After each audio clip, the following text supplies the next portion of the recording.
Welcome to the Tech Bros podcast. Yes, we are back after 2 years. 2 whole years. The longest hibernation in history. Yes, we are back. And we are very glad to be back, actually. It has been a while. And yeah, we've got a lot to catch up on, a lot to talk about as well. And hopefully we'll increase the frequency of which we're talking. Yes, exactly.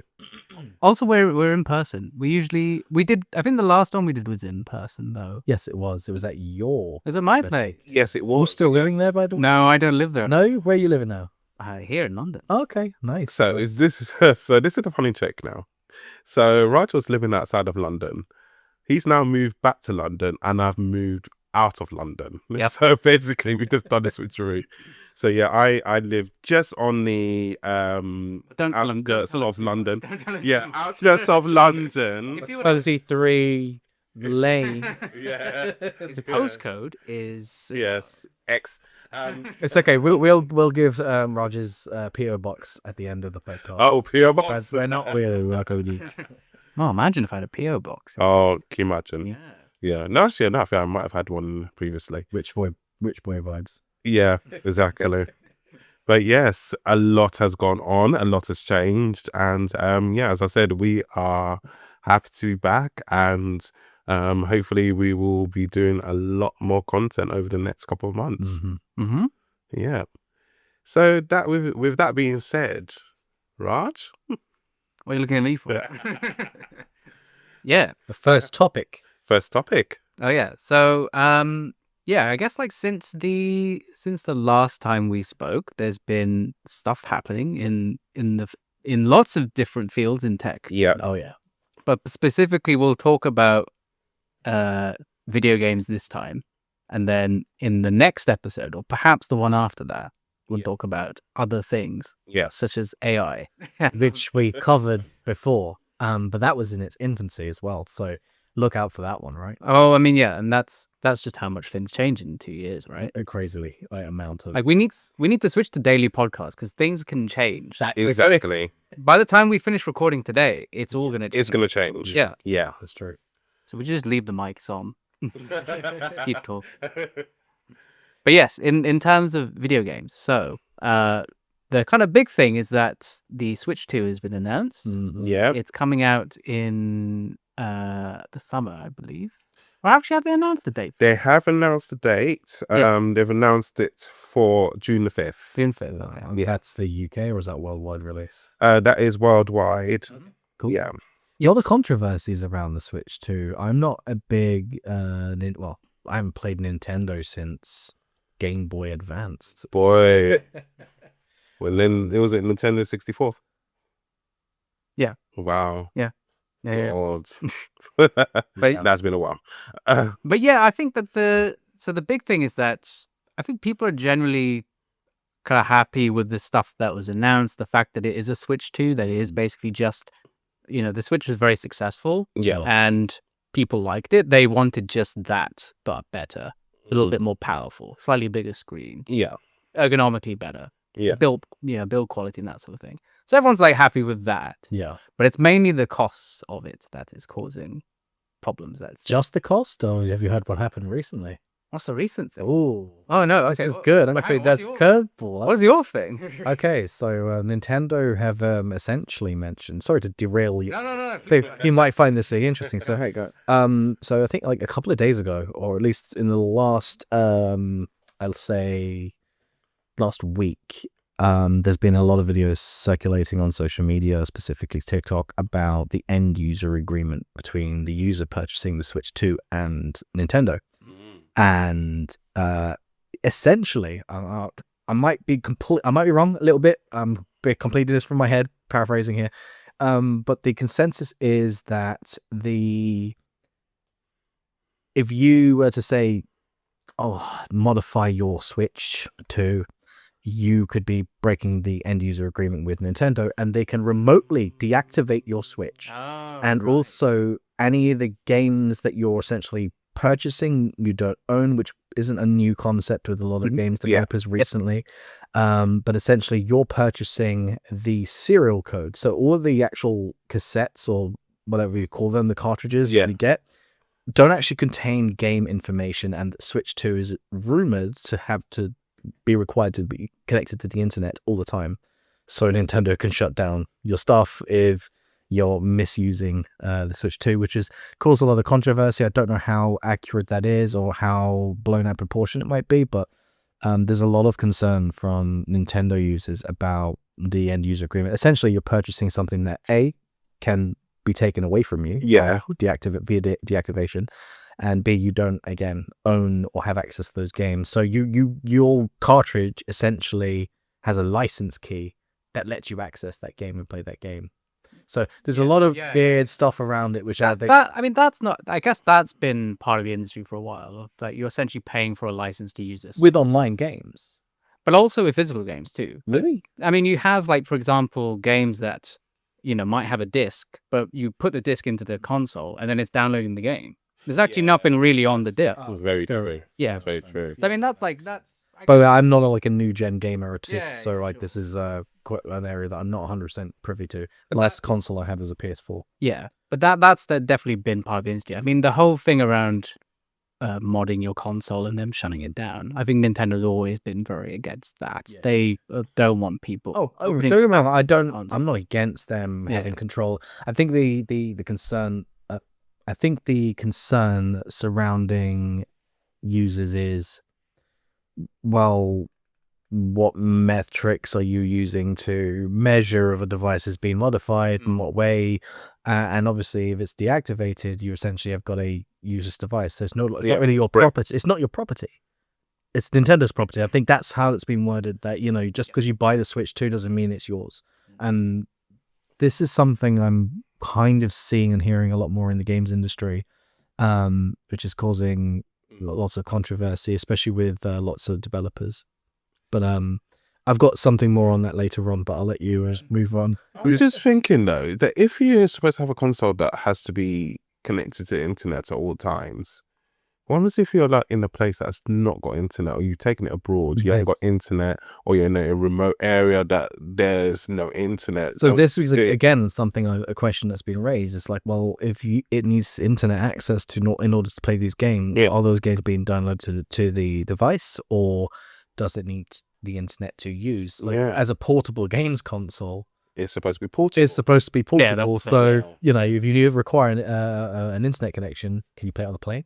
Can you play on the train or on the underground, for example? It's a very good question. I guess maybe a lot of this is hearsay, blown out proportion, but there are concerns. I mean, definitely, like, games would have, say, an offline mode, and a lot of games even games that don't actually have an online component, like even games that you don't play with other people, have an online only thing, and it might be that there's an offline mode that's very limited. Possibly. It doesn't allow you to actually do a lot of stuff, basically. This was something that came up recently, so I wasn't aware if you guys heard about it, but interesting. Yeah, that's pretty wild. I railroaded. But yeah, the price too. It's expensive. It is very expensive, like, because we've both owned like the first Switch that's come out, and that alone, I think at the time, wasn't too bad. It was expensive, but it wasn't that bad. I've even seen pre-owned still in the region of like £220, £230 some places. It's kept its value relatively well. Yeah. Original Switch. Yeah, but now Switch 2, I'm just like, even me that, I don't know. I don't know if it's just me being frugal with my money, but I just saw it and I was like, I'm out. Yeah, so essentially, How much is a Switch 2 going for? so if you were to buy just the Switch 2, it would be, I'm seeing it for £395.99, so nearly 400 quid. If you get it with Mario Kart 2, it costs 430 quid. And Wow, that's quite a big jump. and the thing is, if you get Mario Kart 2 on its own, Yeah. that's going to cost you 80 quid. So they're charging £80. So basically, they're charging.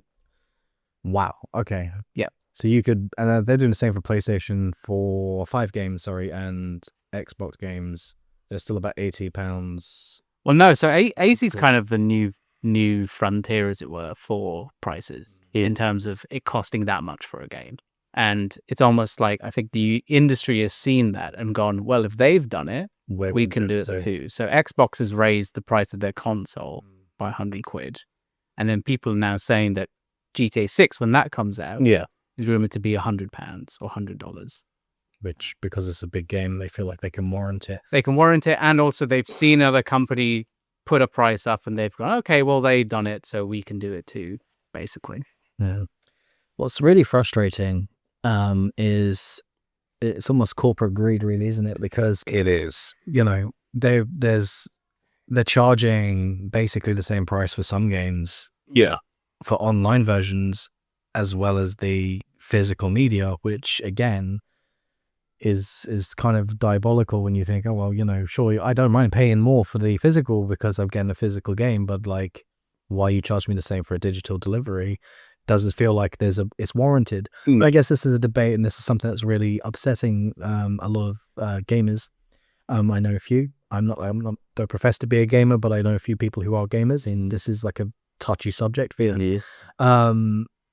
But there is a game out that's basically railroading the industry, and it's called Clair Obscur Expedition 33. Mhm. You guys have heard that Yep. one? So devs out of France, ex-Ubisoft developers have essentially made a game, and there's like 30 of them, and it's phenomenal. I've seen some gameplay. I think it looks really, really nice.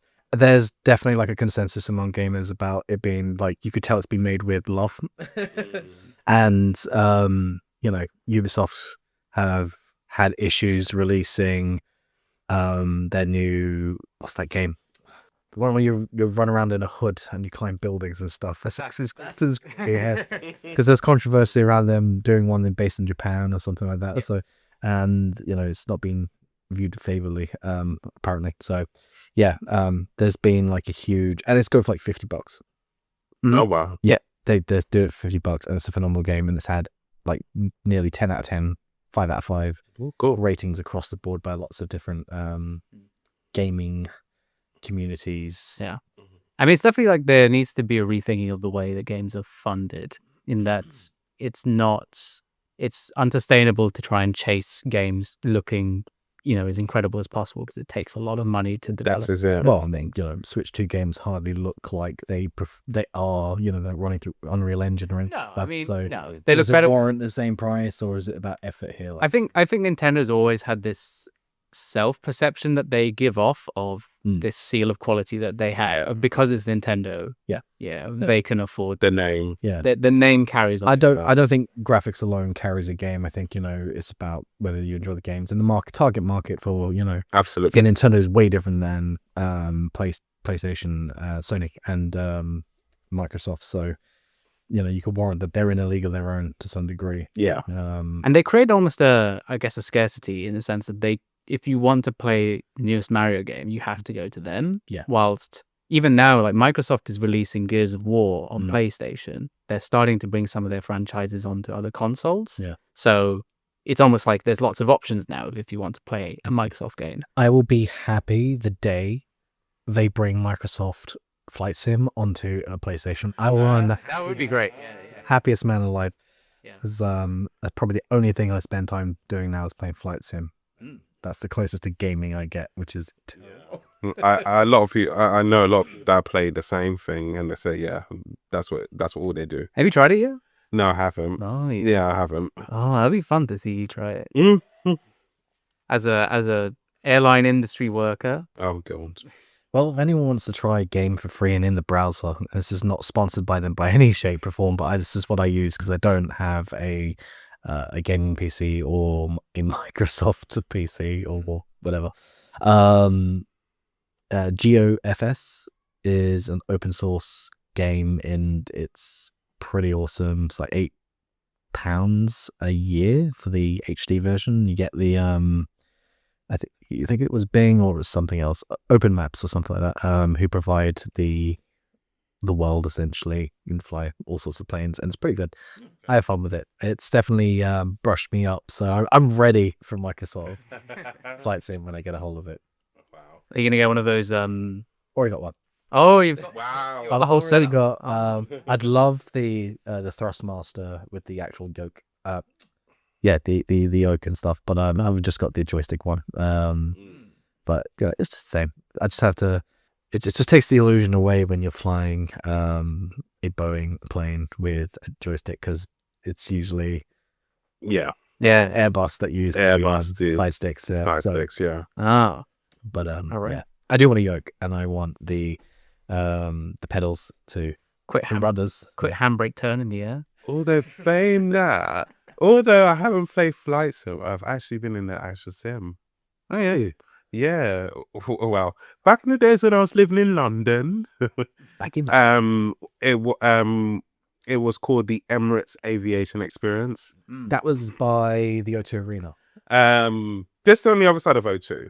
Yeah, Just it was on the- near the cable cars, right? Oh no, it is the O2 Arena. Shame. Yeah. Yeah, it was the O2 Arena. Yeah. So just as you came off the It's not there anymore, is it? Emirates cable car, no, it's gone. When Emirates finished the sponsorship, they took it with them. Because I always wanted to do it. Yeah, I did it for a birthday present. Amazing. Did you enjoy it? What do you fly? It's 737, right? 777. Oh, bigger. Yeah, I did 777, and I was just like, I think I've got a video somewhere actually. I do like 787 Dreamliners. They're Oh yes, I think beautiful like aircraft. man. Beautiful aircraft. Yes, we digress. Sorry, Dave. Yeah. No, I was gonna. Yeah, just to follow what I was saying. The thought of that was just there needs to be a rethinking of the way that games are funded. That you can't sort of keep chasing sort of higher and higher budgets. And I think people are trying to. I think I understand that those things don't matter, of like trying to chase the most realistic thing possible, and that people would take things that are more mid-budget or even smaller budget. Mhm. That's why indie games are still doing well. Yeah. Yeah, Because they are cheaper, they have clear creative vision, yeah, smaller teams. Yeah. And people are just going to flock to those rather than the bigger, stuff that's coming out. Yeah. I think as well, the cost of development, there are so many ways that developers can dev games and make it cheap and affordable. Like so many indie developers are using things like outside of Unity, they're open source to build games, and Yeah. they're making a killing on Steam. I think I was told one of them was like a game where an operation game of some sort. It was done by an indie game. It had like millions of. right. If you do the math, like that person's making a lot of money here on their game because it's got millions of downloads. So there's definitely still an appetite for indie games, which is great. Yeah, and I think I remember back in the days when I first got into podcasting and was podcasting about games, and I remember the time when they used to do a lot of crowdfunding for indie games, and I think that I forgot which EJX it was. I don't know if it was the main one or the Resd one. I think it's probably the Resd one because that's where you see the most indie games. Was that the one in Birmingham that we went to? So I've been to one in Birmingham. I've been in one in Tobacco Dock as well. So Okay. yeah. So I think it was a Tobacco Dock one. That a lot of them were crowdfunding at the Tobacco Dock one. Wow. But yeah, it's just like everything's just changed since then, hasn't it? Yeah, and I think the idea of getting people to fund your game, I think that sort of crowdfunding it was relatively young, Yeah. maybe 10 years ago, but Yeah. now has become a lot more accepted. With Kickstarter was first going around. It's- It's Indiegogo. Indiegogo. Yeah. And now everyone wants to do their fundraising on Just Giving. Oh yeah, that's another thing. Just Giving. There's some other ones as well, and it's just like, yeah. I think, to be honest, everybody's just trying everything or whatever means that they can use to crowdfund. People are just going to use it. Yeah. And I think that also there is, I think, a wider fear in the industry about that we are kind of experiencing a kind of shrinkage in the industry between the sort of the layoffs and a lot of closures of companies as well. Yes. And people are, if the prices of consoles and games are going to rise for this next console generation, And a lot of people may not just buy into it. They might just say, you know what, maybe I'll skip this one. Maybe I'll work through my backlog. I already have enough stuff I need to get through anyway. Yeah. Games are so much more accessible now. Like, Yeah. I've got friends who game all the time, and they say like, I don't need to download any more games. I've already got like a list I've still got to They still play. can get like, through that. Yeah. yeah. Yeah, it's interesting. I think definitely there will be a sort of revolution in quotation marks at some point, because ultimately consumers aren't that stupid, and they, at the end of the day, I think companies forget that it's the consumer that drives where trends are going. And I feel like we're in a time economically where everything is so expensive, and everything is, people are cutting their costs. Cost of living. Yeah, of course. I can't profess to say it's the same everywhere, but it definitely will probably be one of the determining factors in that shift, I think. Yeah. Mm-hmm. I mean, that's one of the annoying things about the game price debate, is when people say like, oh, the game's costing £100. Well, back in my day, when I was playing games, like, oh, it costs the equivalent of £100. It's like, well, it doesn't. £100 feels like a little bit more of a sting now. It feels like a lot, but a lot of us who are born in the 90s and 80s and so on, I won't say before that, because obviously the cost of things were a lot different. Yeah. But like when I look, being born in the 90s and I've grown up in 2000s, I look at, PlayStation 2 games were like £40, £35, £40. And that seemed like a lot then, because things weren't like that expensive. You do your Freddo debate here. Tempe. 30, it was like, what was it, 45p in Sainsbury's, I saw it. Mad. 99 flake. They still call it a 99 flake. Don't call it 99 flake. Confectionery Bros podcast. Huh? Oh, that was good. We should do that. But as a point of looking at relativity, we have to accept that unfortunately inflation is a thing, and £100 a day is not going to be what it's going to be in 20 years' time. £100 is going to be like, I mean, the day that we a tenner now is the equivalent to £100 in the future is going to be a big sting. But I'm not like ruling that out. When I found out from my partner's dad, who was born in the 50s, he said during the early 70s, you could go to the pub with a 50p in your pocket, and you could buy a round of drinks for everyone and have enough money left over to buy Chinese on the way home. Wow. Now, when you think about that, that's fucking crazy. That's mad. That's like, so £10 could very well be the new 50p in the future. Oh, God. £100 would be the £10. So, yeah. Not in London, though. Like, a round of drinks for £10? Not happening. No. That's not happening. A single drink. Half a large pint. Yeah. Yeah, so yeah, it's an interesting one. I definitely think there's next year or so is going to be very telling on how the industry reacts to consumer habit. Yes. Yeah, I think people they're probably just not gonna be able to justify the higher prices. And then simultaneously, you've had the collapse of the sort of live service game industry too.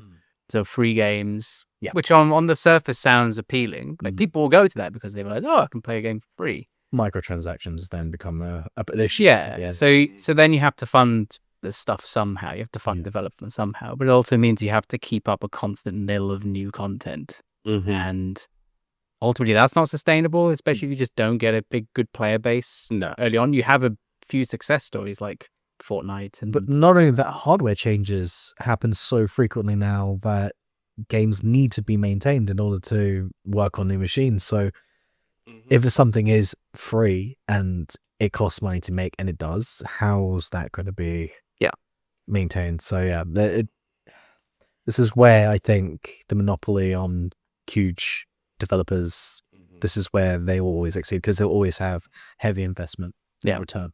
Yeah, so I kind of see like there's a squashing of the sort of really expensive high budget games, and then the sort of free games, that's also sort of being squashed, and things are going to kind of come towards the middle ground of more reasonable budgets for games, sort of mid-sized Yeah. development, like Claire Obscure, but Yeah. sort of team size and that sort of development model. That ultimately seems like the most sustainable way of doing Yeah. things.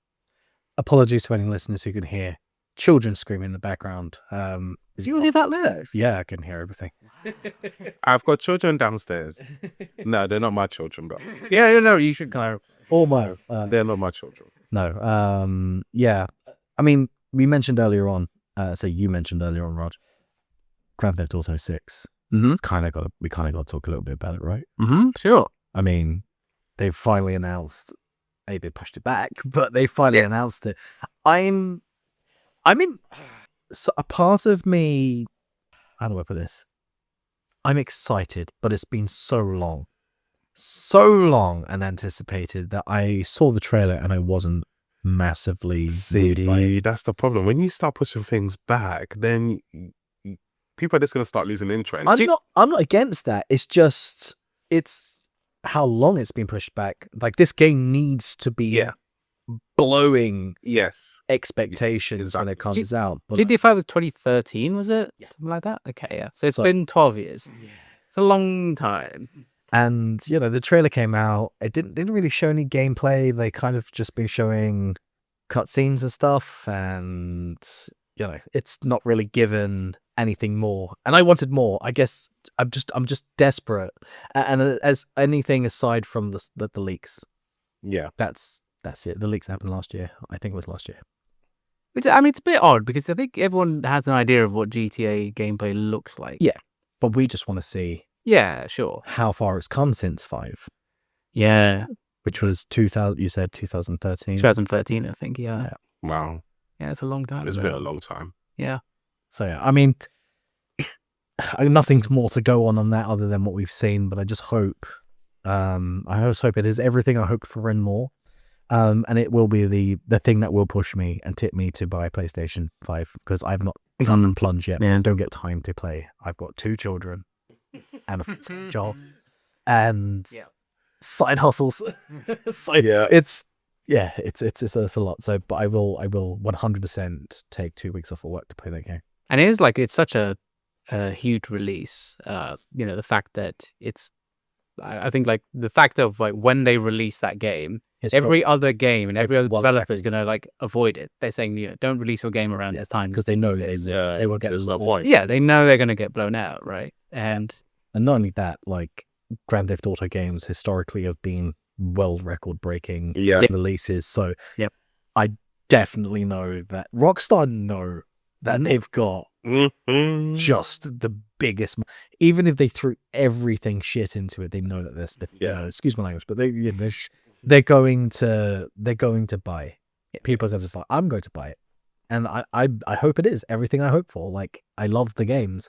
I'm not cool with all of the the online stuff that they did with GTA 5 or microtransactions. I don't mind paying for downloadable content, but when to get anywhere on the online universe of GTA, like that stuff is the stuff I know they're gonna do.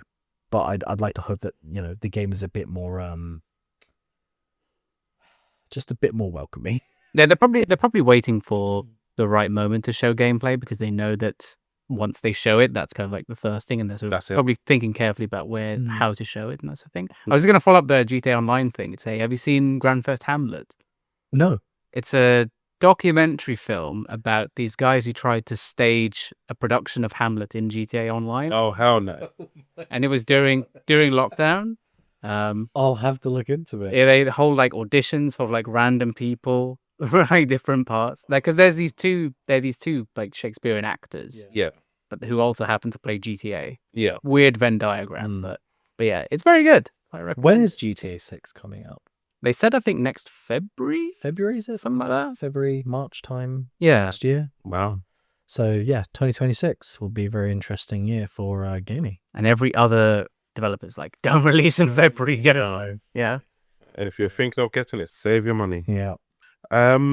Just jumping back to Switch 2 quickly before we wrap up.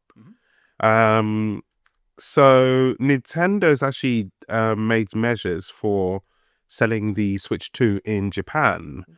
So to actually avoid reselling in Japan, they are actually releasing a version of the Switch 2 which will be region locked and will be sold at reduced stock. So yeah, basically just for people to just stop buying it and then selling it at a much more expensive price. I And mean, it's not anything brand new. Region locked No, being something as exactly. hardest, if anything. But the Switch wasn't region locked. was it not? No, No. the 3DS was, but the Mm. Switch wasn't. no.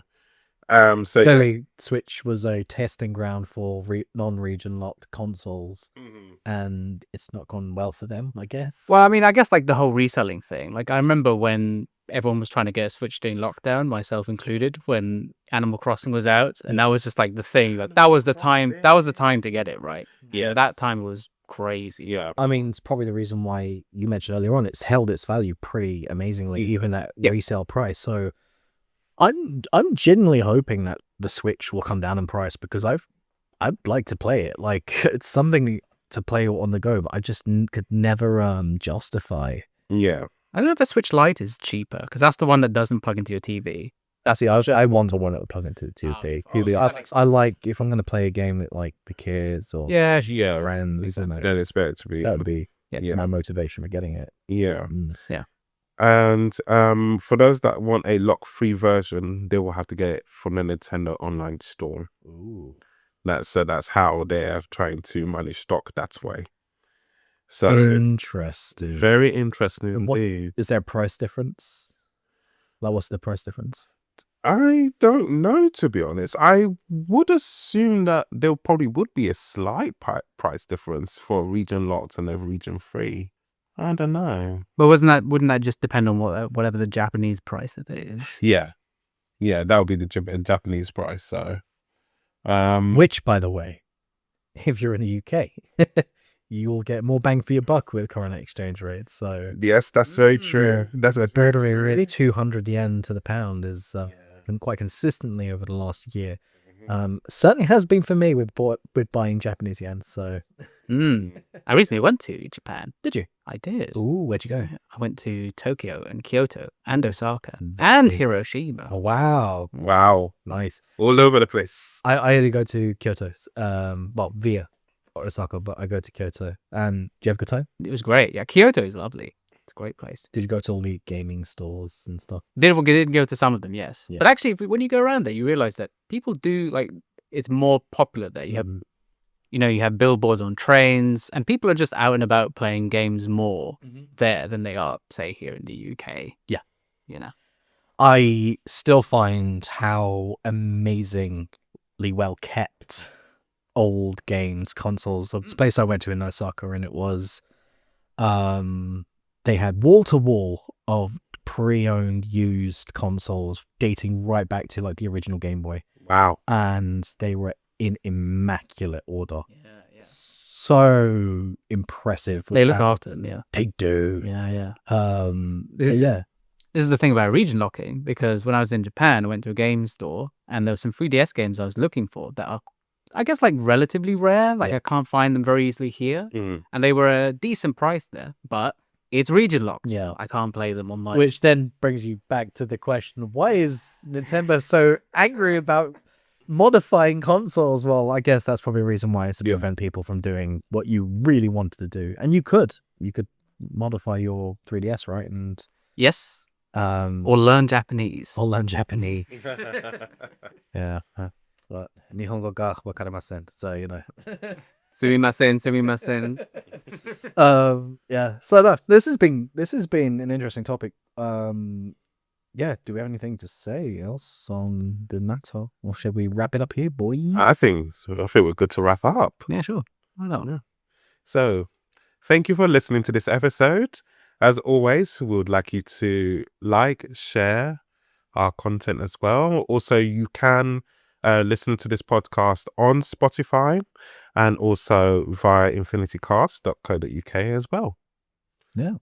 Thanks for listening, guys. Thank you. Thank See you guys next episode. Bye-bye. Bye-bye.